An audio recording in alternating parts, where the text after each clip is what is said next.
ఆంధ్రప్రదేశ్ రాష్ట్రంలో ఏం నడుస్తుందని ఎవరైనా ప్రశ్నిస్తే ప్రభుత్వ ఆస్తుల్ని ప్రైవేటు వ్యక్తులకు దారాదత్తం చేసే కార్యక్రమం జరుగుతుందని టక్కును చెప్పేస్తారు ఒంగోలు ప్రజలు. చంద్రబాబు నాయుడు రాష్ట్ర స్థాయిలో మెడికల్ కాలేజీలను తన బినామీలకు అప్పగిస్తున్నారు. ఒంగోలులోని ఆయన పార్టీ నేతలు కూడా అదే దారిలో నడుస్తున్నారు. నగరపాలక సంస్థ ఆస్తుల్ని ప్రైవేటు వ్యక్తులకు అప్పగించడాన్ని ఒంగోలు నగర ప్రజలు తీవ్రంగా వ్యతిరేకిస్తున్నారు. ఆ కథ ఏంటో ఒకసారి చూద్దాం. ఏపీలో కూటమి పాలనలో ప్రభుత్వ ఆస్తులన్నీ ప్రైవేటు వ్యక్తుల పరమైపోతున్నాయి.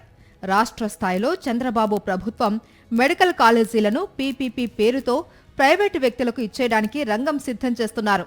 అదే బాటలో ఒంగోలు నగరపాలక సంస్థ కూడా నగరం నడిబొడ్డున ఉన్న అత్యంత విలువైన 83 సెంట్ల భూమిని పీపీపీ మోడల్లో షాపింగ్ కాంప్లెక్స్ నిర్మించడానికి పూనుకుంది.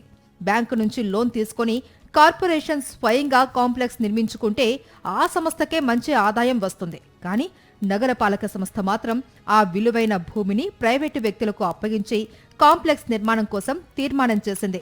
నగరపాలక సంస్థకు మంచి ఆదాయాన్ని సమకూర్చగల ఆస్తిని ప్రైవేటు వ్యక్తులకు లీజుకు అప్పగించడం ఏంటి అని ఒంగోలు నగర ప్రజలు ప్రశ్నిస్తున్నారు. ఒంగోలు ఎమ్మెల్యే జనార్దన్ ప్రజలకు ఇచ్చిన హామీలను మరిచిపోయి ప్రభుత్వ ఆస్తుల్ని ప్రైవేటు సంస్థలకు ఇస్తూ ఉంటే సమర్థించడం ఏంటి అని వామపక్షాలు ఆగ్రహం వ్యక్తం చేస్తున్నారు. దీనికి నిరసనగా సిపిఎం, సిపిఐ నేతలు, కార్యకర్తలు ఒంగోలు నగరపాలక సంస్థ కార్యాలయం ఎదుట ధర్నా నిర్వహించారు.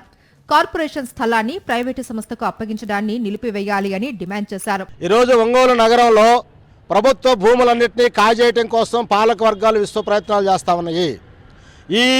ఈ స్థలంలో షాపింగ్ కాంప్లెక్స్ నిర్మాణం చేయడం ద్వారా వేల కోట్ల రూపాయలు ప్రభుత్వానికి నగరపాలక సంస్థకి ఆదాయం వస్తుంది.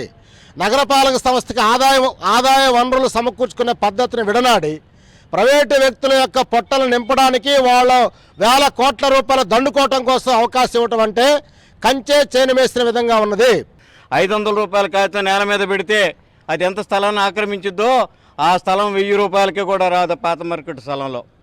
అటువంటి స్థలాన్ని బ్యాంకుల దగ్గర లోన్లు తీసుకొనైనా సరే కార్పొరేషన్ అధీనంలోనే బిల్డింగులు కనుక కడితే లక్షల రూపాయల ఆదాయం వచ్చేటటువంటి పరిస్థితి ఉంటే దాన్ని కాదని ప్రైవేట్ వాళ్ళకి ధారాదత్తం చేసే విధంగా ఇవాళ పీపీపీ పద్ధతి ఏదైతే ఉన్నదో దీన్ని వామపక్ష పార్టీలు అట్లనే కార్మిక సంఘాలు కూడా వ్యతిరేకిస్తా ఉన్నాయి. ప్రభుత్వం ఆధ్వర్యంలో షాపింగ్ కాంప్లెక్స్ నిర్మిస్తే ఏ బ్యాంక్ అయినా వెంటనే రుణం ఇస్తుంది.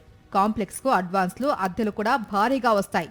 తద్వారా కార్పొరేషన్ కు ఆదాయం సమకూరుతుంది. నగరం నడిబొడ్డున మంచి ఆస్తి ఏర్పడుతుంది. ఈ అవకాశాన్ని నగరపాలక సంస్థ వదులుకొని అత్యంత విలువైన 83 సెంట్ల స్థలాన్ని ప్రైవేటు సంస్థకు అప్పగించడం వెనుక ఏదో జరుగుతుందనే అనుమానాలు వ్యక్తమవుతున్నాయి.